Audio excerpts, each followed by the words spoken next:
Welcome to USA Global TV and Radio, where our mission is to provide education, entertainment, hope, and inspiration. USA Global TV and Radio connects you with experts and audiences all around the world every single day to help you succeed in business and to live a richer life. Visit us at usaglobaltv.com to learn about career and life-changing training and mentoring programs like the Listening Mentor. Subscribe to our newsletter to stay informed about our special programs and offers. Discover how you can become a guest on one of our shows or a host or producer of a USA Global TV and Radio show of your very own. That's USA Global TV and Radio, where the doctor is always in.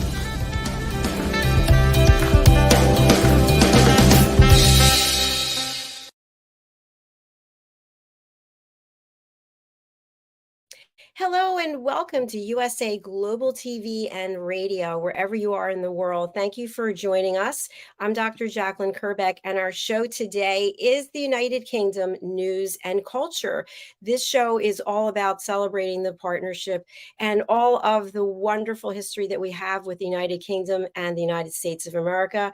Our hearts go out to people all over the world who are suffering, and we are so sorry for all of the loss and the atrocities taking place in the world.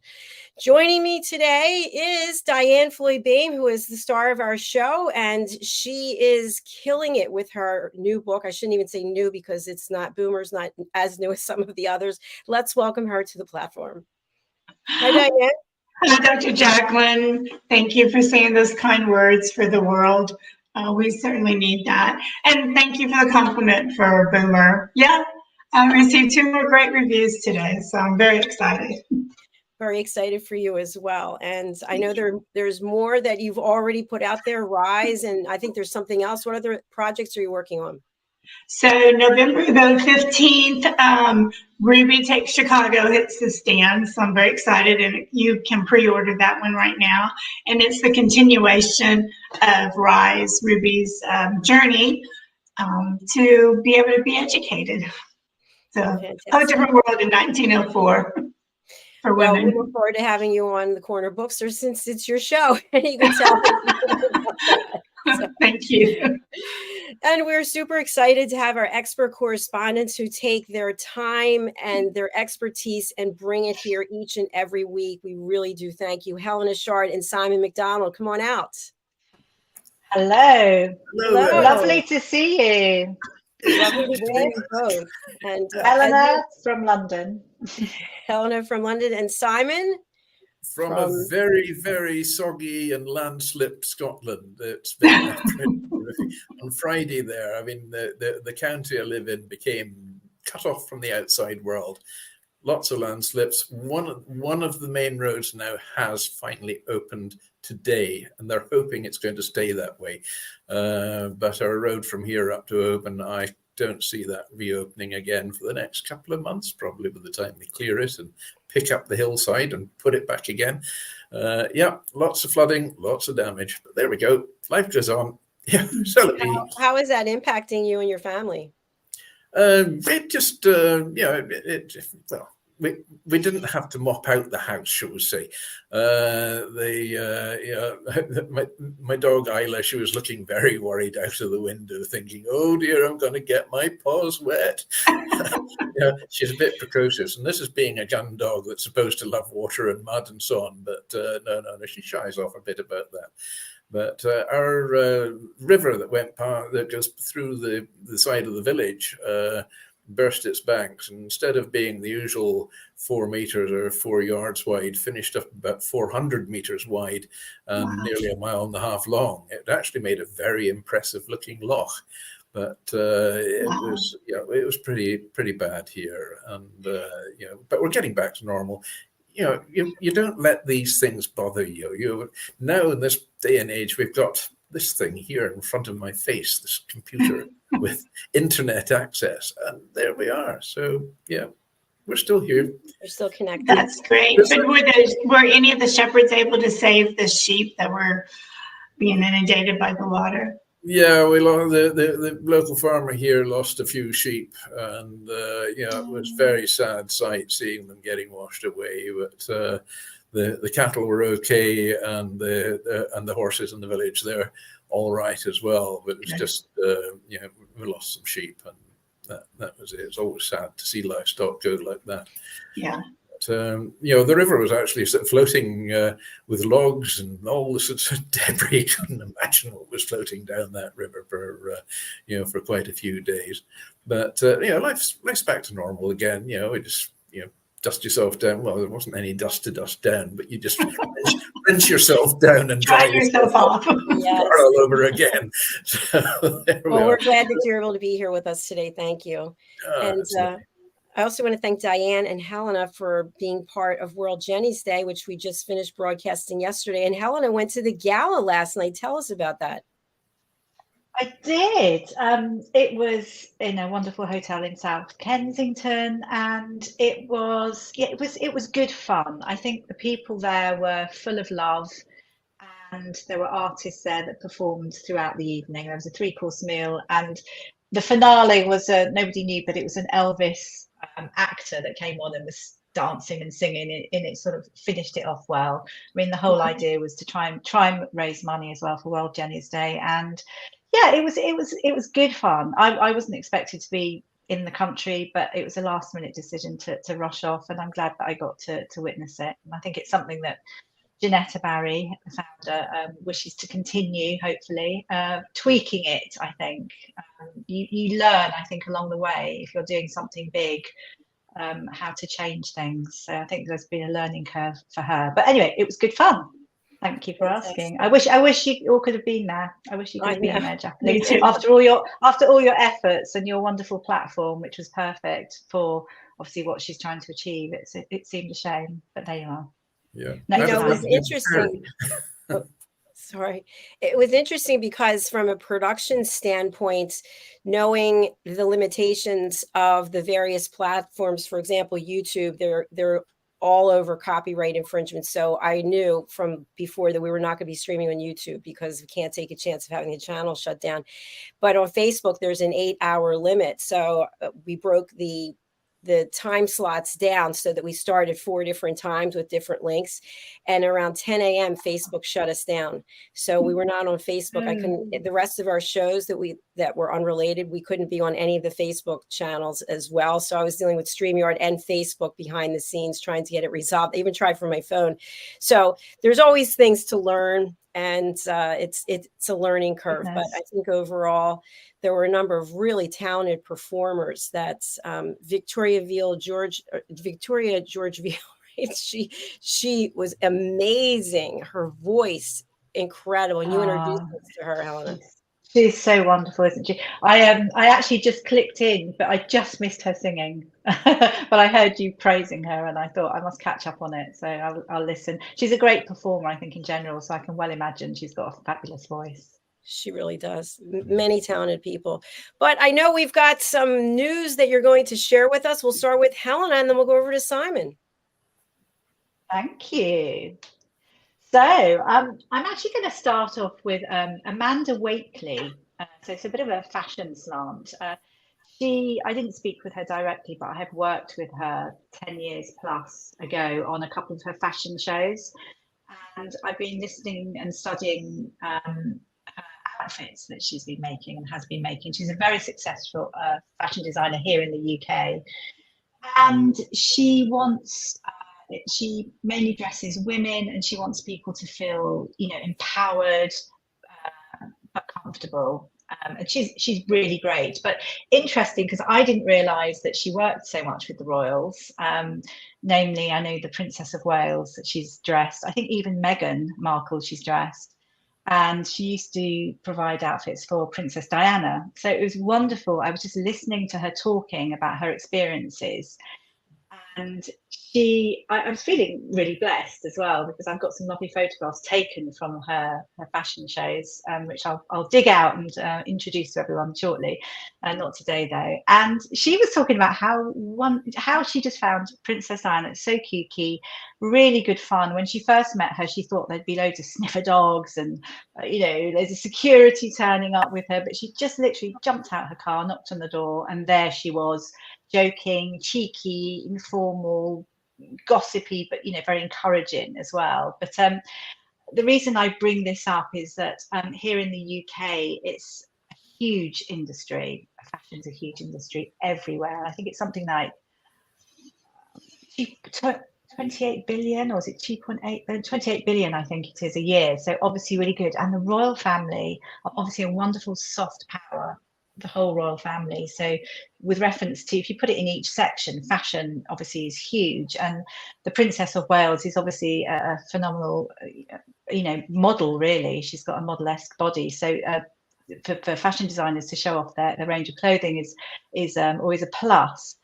But I was interested to see and read up about, do you remember Princess Diana's black sheep jumper? It was very well known. There were lots of sheep, little red sheep, and then a tiny black sheep in the middle. And this went for auction at Sotheby's in New York, and it went for, I think, something like 1.2 million or something like. This is for a jumper. Now, this jumper was designed by Sally Muir, I think, and Joanna Osborne, and they were a very, very tiny company. This is how, media and obviously soft powered royals, it does lots of businesses, a lot of good, but it's a tiny, tiny business they have. And they obviously designed, so it's Sally and Joanna. It's a Warm and Wonderful, that's the name of the company. Tiny, tiny, tiny. Their business catapulted just by Diana. Obviously, she was seen wearing it just one time, and all of a sudden everyone wanted this jumper. We have a picture of the jumper. There it is, very simple, but obviously a lot of meaning behind it. Now, this is Princess Diana. She was wearing this first in 1981, and this is actually taken from Princess Diana's archives, and 1981, and then she always wore it at the polo matches when the now King Charles was playing. So that's the first time.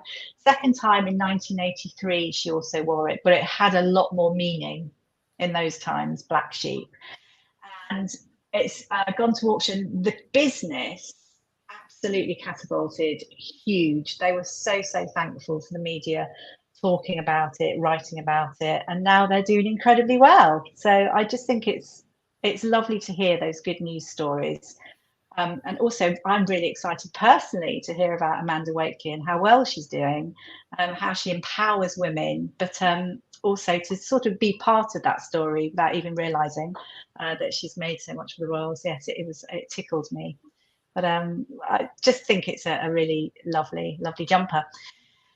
And I think more recently, obviously we spoke about World Jenny's Day, but independently, actually yesterday was marked World Mental Health Day 2023. And it was an opportunity for everyone, all people, all communities, to unite behind the theme of mental health is a universal human right. So, so many people were doing things. Obviously, we were doing World Jenny's Day. Kate and the Prince and Princess of Wales, and in fact Harry and Meghan as well marked World Mental Health Day sort of on separate sides, opposite sides of the world. I don't know if you've seen it. So they were in Harry and Meghan, New York City, and Prince and Princess of Wales at the Factory Works in Birmingham.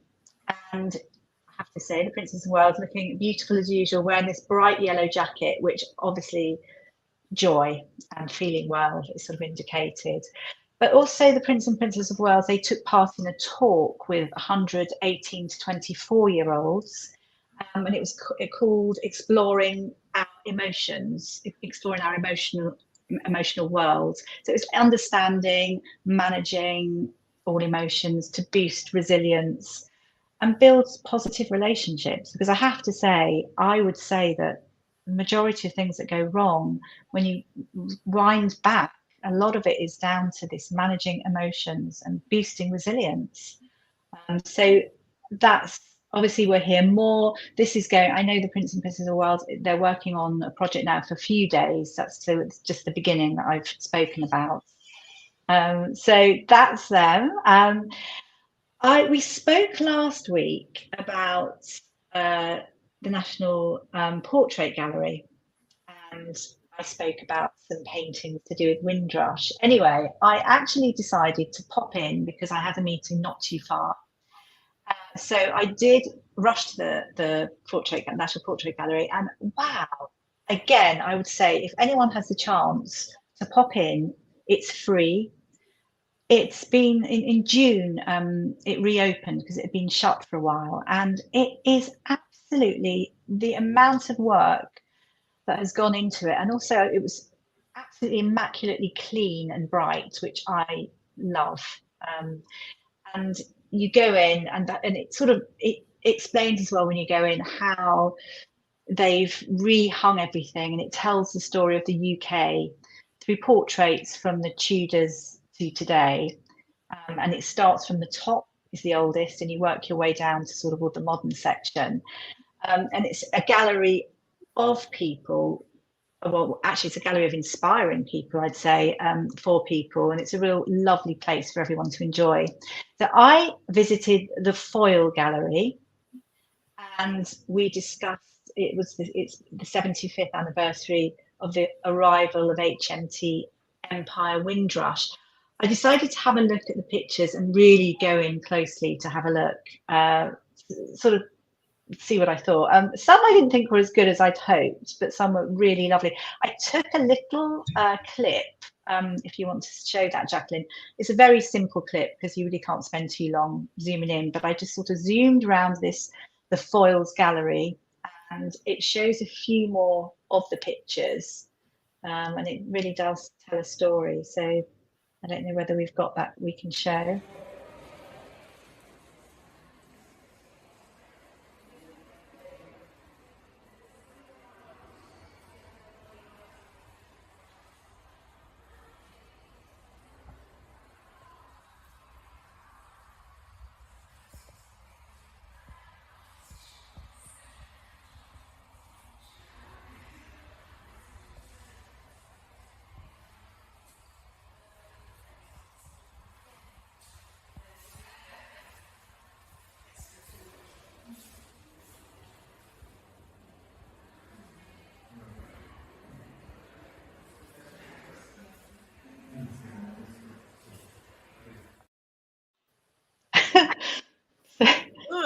There I was in the gallery, and did you notice the portrait of Edna Henry that we spoke about last week? Yes. Do you remember in the pink jumper?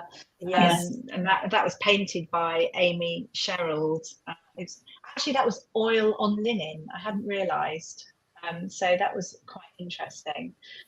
And there was obviously it was a quick spin round, but there was a lovely one that I think the most realistic to me. It was a beautiful portrait, just a facial portrait of a gentleman called Alfred Gardner, and it was painted by, I mean, some of these artists are phenomenal, and they're so young.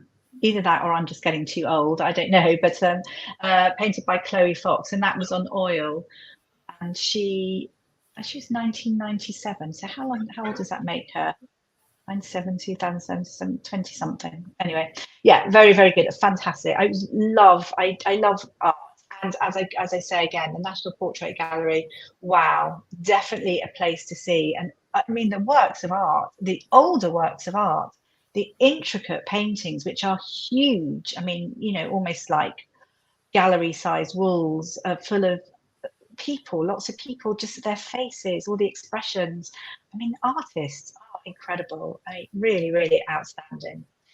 So I enjoyed that, and I thought I'd show you. There's a lot more, in fact, to show again from the gallery. And we have some other things. I mean, there's lots of auctions going on, and I know that the Prince and Princess of Wales as well, they had a date night, and in fact they went to an auction. This was a completely different auction, and I think in a way it's almost quite romantic. It's like, where do you go that's not food and cinema and various things. I think to go to an auction is really quite good fun, and to look through all the locks, and it's quite exciting. It makes me want to venture out. But there are some new photographs that have been found.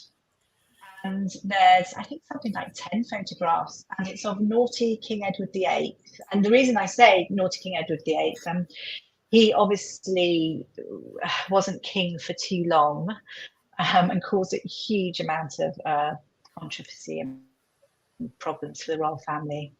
And we have a photograph that would be good to show. This is of King Edward when he was a lot younger.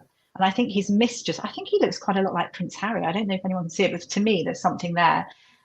So he's a youthful man, I think taken by his mistress at the time. But this series of photographs are actually at this moment being sold in auction at Chiswick Auctions, and they are unseen. And it would be interesting to know how much the lot goes for. I just think it's always lovely to find pictures, never been seen photographs. It's all part of history. But Helena, I think really lovely. is that 1919 on there? Its signature, and then yes, I believe it is. I think so. That's what I saw, 1919. But obviously, I feel sorry because obviously his brother then became King George VI. And obviously he wasn't made to be queen in a way, king, and didn't want to be king. But there you go, that's history for you. But I love seeing things that have been sold in auction, so it'd be interesting to know. Having seen that, obviously the black sheep jumper went for so much, although photographs I don't think go for so much money, but it's more the historical value. And I think I've got lots of stories, but I think let's do a cheeky story, which is something, I always love it when it's to do with children. And there's a book called The King's Pants. I don't know whether you've heard about it. And it's for the king can't rule without his royal pants, basically. And there was something called the Queen's Pants as well. And basically a primary school class in Shropshire, they got some plain pants and they painted them very brightly, and they sent them all to King Charles. And this is for the coronation. This is to make their mark and to cheers and to help. There we are. That's the book. And this is written by Nicholas Allen, previously called The Queen's Knickers, sorry, not pants. Painted in bold colours, sent them off. And they were absolutely jumping for joy because they got a reply, and on receiving their letter from the king and the queen, they were so excited. It's very clever, isn't it, as well? Because children obviously buy into the royal family too. It sounds a bit commercial me saying that, but they will obviously be royalists. And I love that story. And there's different ones. There's ones like the king and his organic pants. And his emerald green pants and all his boxer shorts. So there's different stories to do with it, but I think it's funny, isn't it? It's just simple, but just I can imagine the children all jumping up and down, excited. So there we are. So that's my final story, I think, although I have a few snippets. I think we can end there because I know that Simon has some exciting stories and news and history, should I say, to share with us. Brilliant. Thank you, Helena. That was really fascinating. I love the diversity of what you shared today. Yeah, I think it's just simple. Sometimes these simple ones are good fun. There's an awful lot of news, as we know, and thank you for sharing with that to begin with that's going on. And it puts everyone in this black sort of hole. But again, it's this, we have to share love. We really have to. It's so important, and keep positive and inspired. It's that can-do approach, because it's very easy, isn't it, to slip, let things. Yes. But I know Simon's got some really exciting, interesting news that he's going to be teaching us. Oh, you're making me sound like the old schoolmaster now. Oh dear, here we go. Anyway, well, I mean, last week and the week before, I was going through Scottish inventions and discoveries that changed the world. One thing which actually I missed out on that, and that was about whiskey, our sort of national drink, I suppose. So today I'm going to give you a bottle-sized story of the whiskey history. So whiskey, it's believed to be distilled almost 200 years ago and sipped by young Queen Victoria. And this is a collection of bottles intact that's been found behind a cellar door in Blair Athol Castle up in the Scottish Highlands. And I've been to Blair Castle, magnificent, beautiful place. It is understood to be the oldest known Scotch whisky in existence still, and it is actually still drinkable, believe it or not. And it's going to be offered for sale at auction. So in the late 2022, Bertie Troughton, who was resident trustee at Blair Castle in Perthshire, found a number of old bottles in an unassuming cellar room. And around 40 bottles of whiskey, in fact, were discovered at the back of a shelf, which are believed to have been distilled in 1833, bottled in 1841. The whiskey was then actually rebottled in 1932. In November, 24 bottles to be sold via the Perth-based company Whiskey Auctioneer. And that's the global market leader in the buying and selling of whiskey and spirits at auction. Bottles were initially sampled by the family, lucky folk, and a local whiskey expert before Whiskey Auctioneer was contacted. Since then, research in the archives at Blair Castle and Athol Estates, alongside authentication of the whiskey by the Scottish University's Environmental Research Centre via carbon dating, supports its early 19th century origin. So when was whiskey first distilled in Scotland? Whiskey, it's been distilled in Scotland for more than 500 years. As King Henry VII was dissolving monasteries in Scotland, it's thought that he forced monks to begin whiskey distillation in farms, and the practice rapidly spread from there. But it's never actually been proved that the Highland farmers didn't themselves discover how to distill the spirits from surplus barley crops that they had.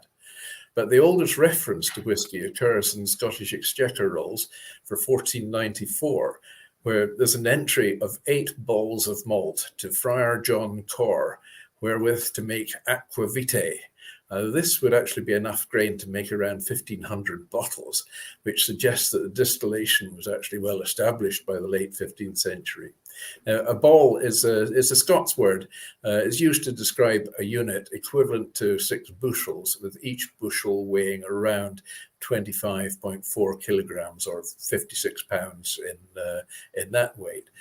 So 5 centuries later, in 1994, the industry behind the Scotch whisky celebrated the 500th anniversary of the beverages production in Scotland. And in that year, global exports of Scotch whisky surpassed £2 billion, which is about $2.3 billion. So, and I was trying to convert it into rand because I know there are people in South Africa watching today. So you've got to multiply that by 20 to find out in South African currency what it is. So where does whiskey come from? It's been over 1,000 years since distillation spread to Scotland and Ireland as travelling monks migrated there from mainland Europe.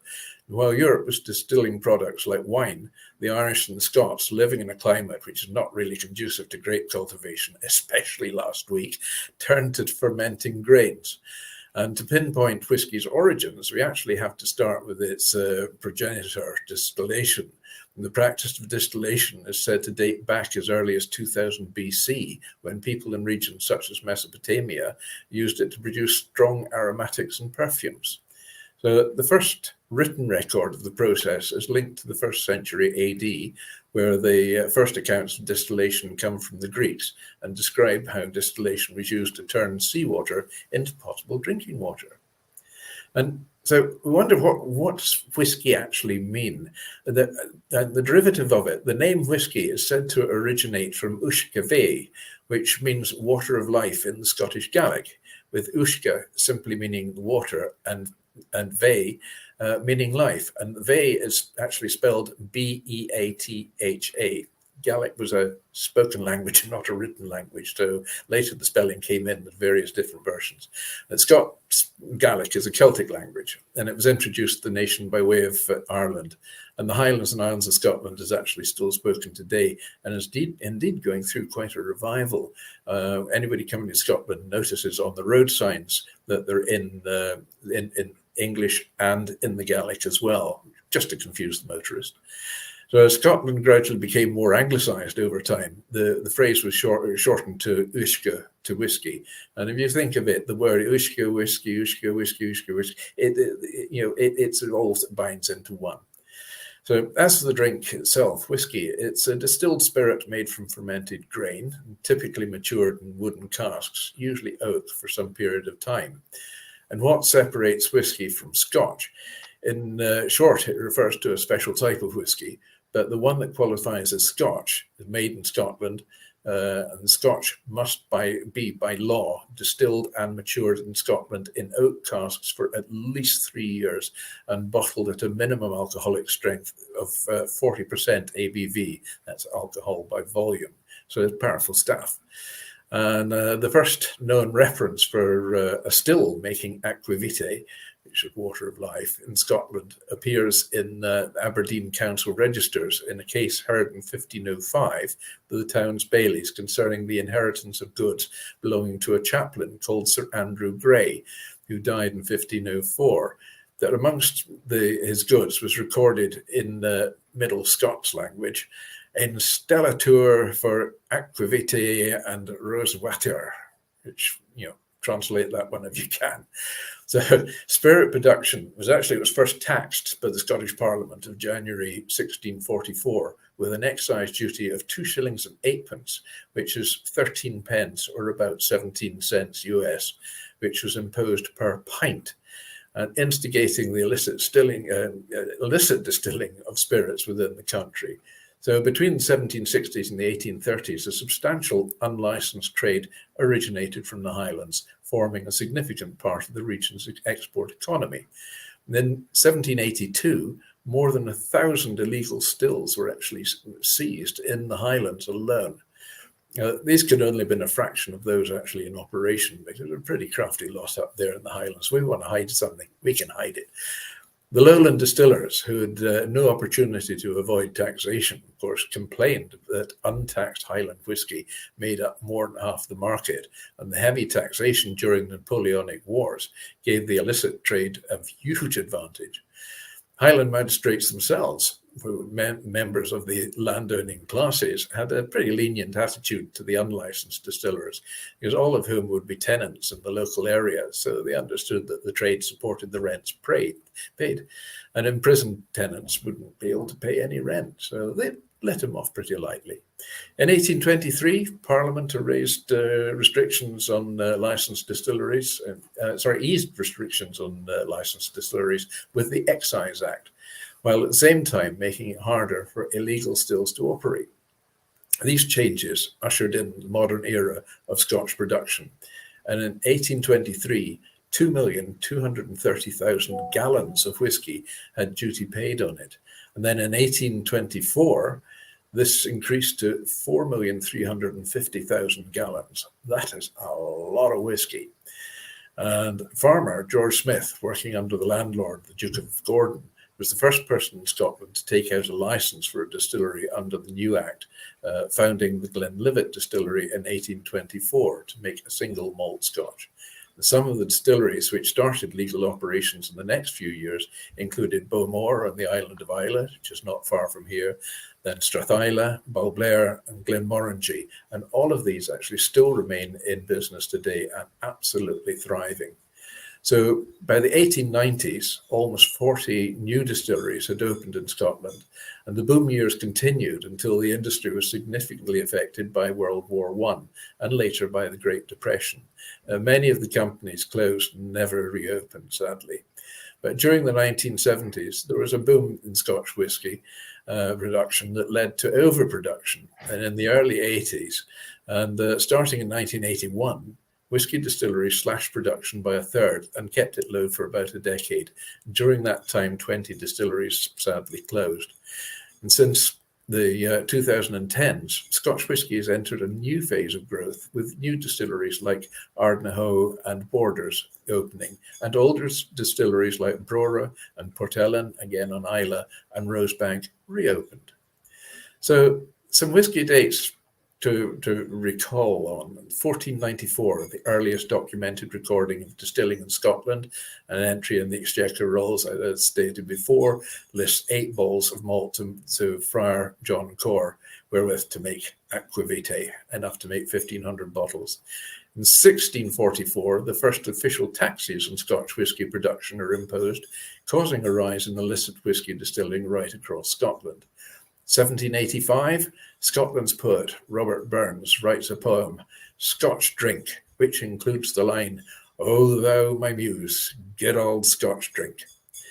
Then 1823, the Excise Act is passed and illicit stills and smuggling of Scotch began to fall away. In their place, legal and licensed distilleries flourished, reaching a peak of over 300 in the years shortly after its enactment. 1831, Aeneas Coffey invents the patent still, which is used as today. This led to the production of a lighter flavoured grain whisky, which when blended with the more fiery malts, extended the appeal of Scotch whisky globally. In 1880, the Phylloxera beetle devastated the French vineyards, and Scots were pretty quick to take advantage of that, and Scotch whisky replaced brandy as the spirit of choice. In many regions of France, Scotch whisky is the preferred spirit over brandy, and that applies today. 1912, the Wine Spirit Brand Association is formed and became the Whisky Association in 1917. And then 1942 evolved again, became SWA as it's known today. 1920, prohibition begins in the United States of America, and the federal government made an exemption for whiskey prescribed by a doctor for medicinal purposes. I think half the United States suddenly became ill then, and so they all got their scripts. 1933, the first statutory definition of Scotch whisky. 1939, World War II reshaped the industry's history. One cabinet minister said, "The country needs food. Dollars means food, and whisky means dollars." Annual export targets were agreed, and the producers increasingly looked to overseas markets.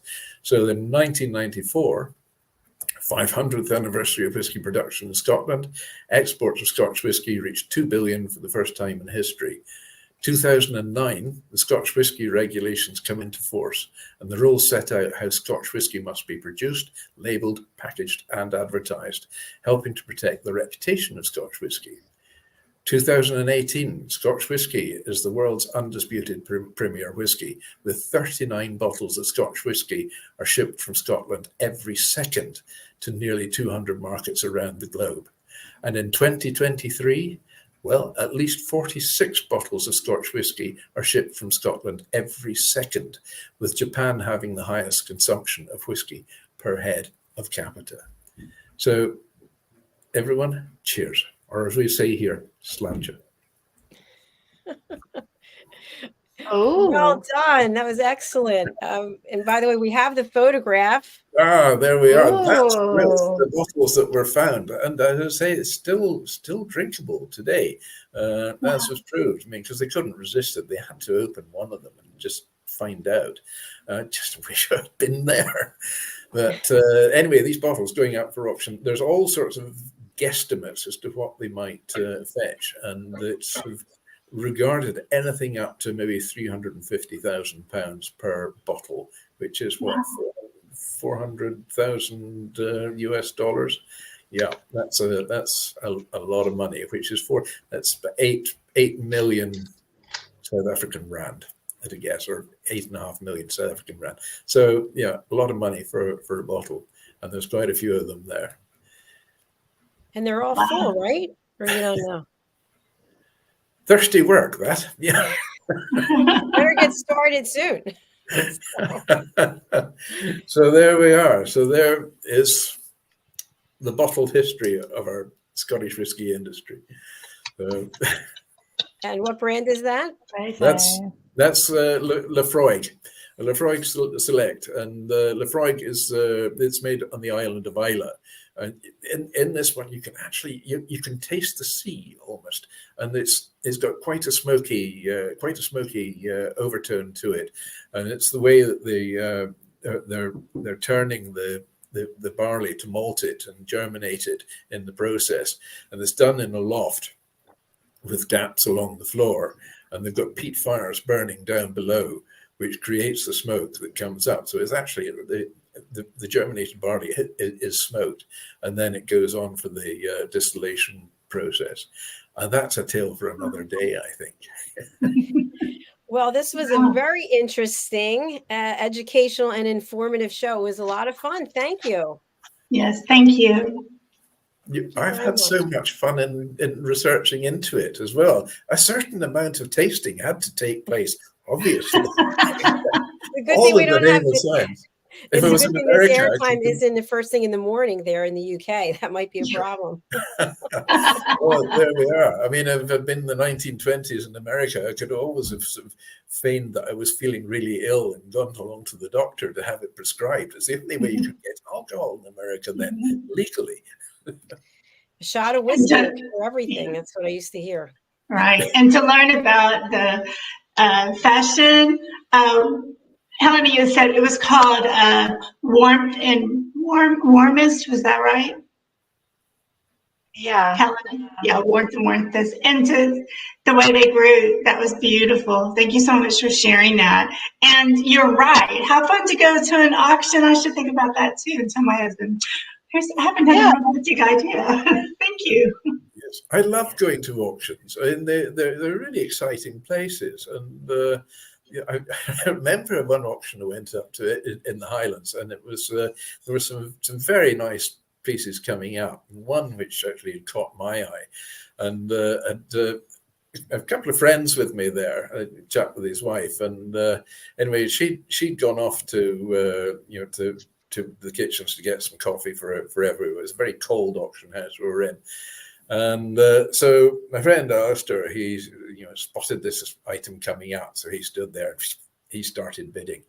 And the prices kept going up and up and up and so on. She says, this is really getting beyond the pale. So it's getting a bit beyond my limit almost. But he said, I'll have one more bid. Put his hand up. And he got it. Way over the odds. Anyway, his wife came back later with the coffee, and and so then we had a sip and so on. She said, says that item you'd noticed there earlier on, it came up. I was bidding for it and trying to get it. I'm really sorry I didn't get it because it just kept going up and up and up and so on. So his wife had actually been bidding against himself. What a story. I'm not sure that they're still together.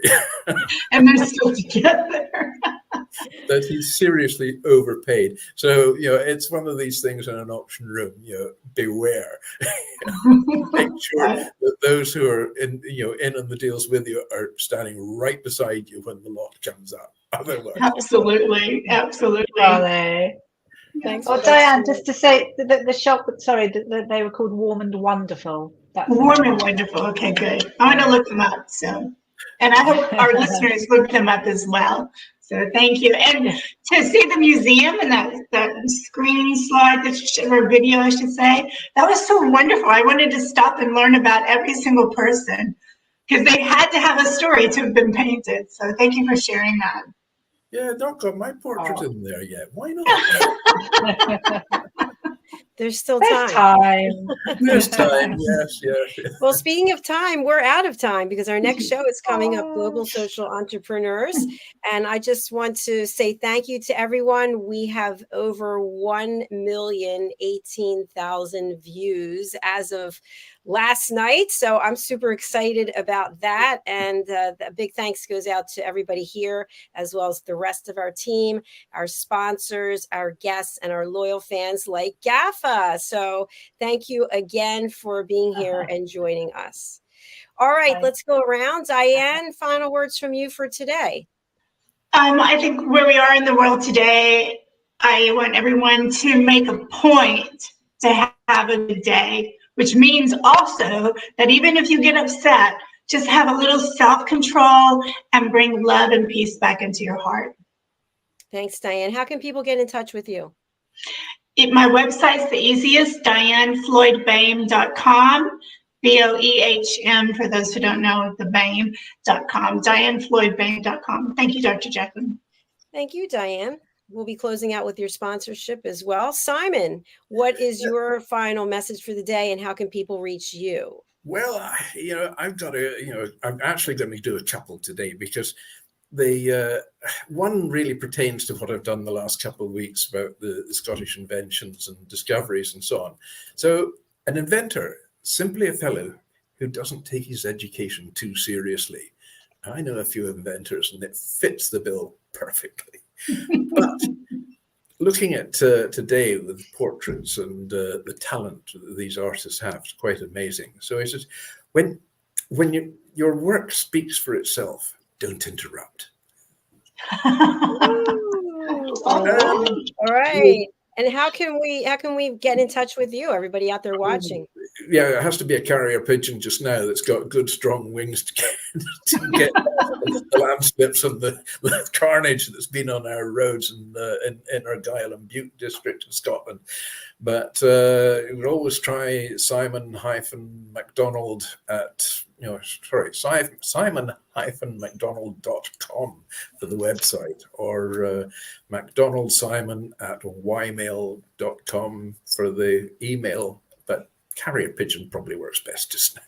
Get out the carrier pigeon, viewers. That's great. We also have a comment from somebody watching on your LinkedIn.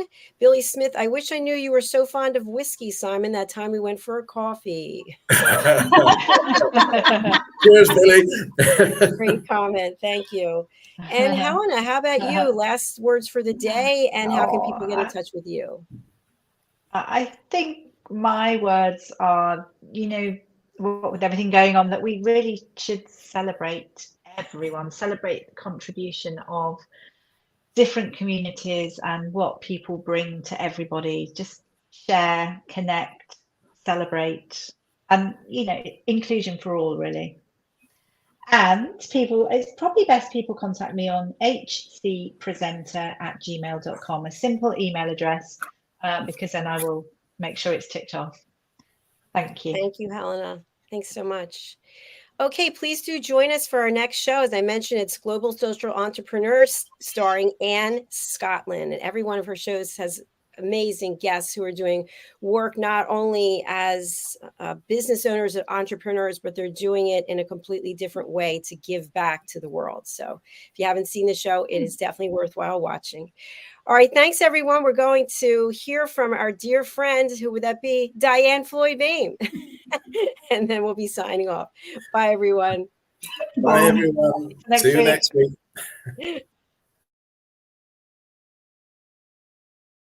Hello, I'm children's author Diane Floyd-Bame, and I am co-host for several of the USA Global TV and radio shows. I joined because of the purpose of the USA Global TV and radio. They provide content for the viewers and listeners, an opportunity for people around the world to have their own show or even be a guest on an existing show. We truly believe in helping others get their positive message out to the world. We also have the opportunity for the listeners. You can watch on several platforms, and on YouTube, you can ask questions and even give a comment. We absolutely love it. I love being part of the USA Global TV and radio because I love positive messages, and who doesn't? And we need more of that in the world. We are a family, and we hope you will join us and become part of the family too.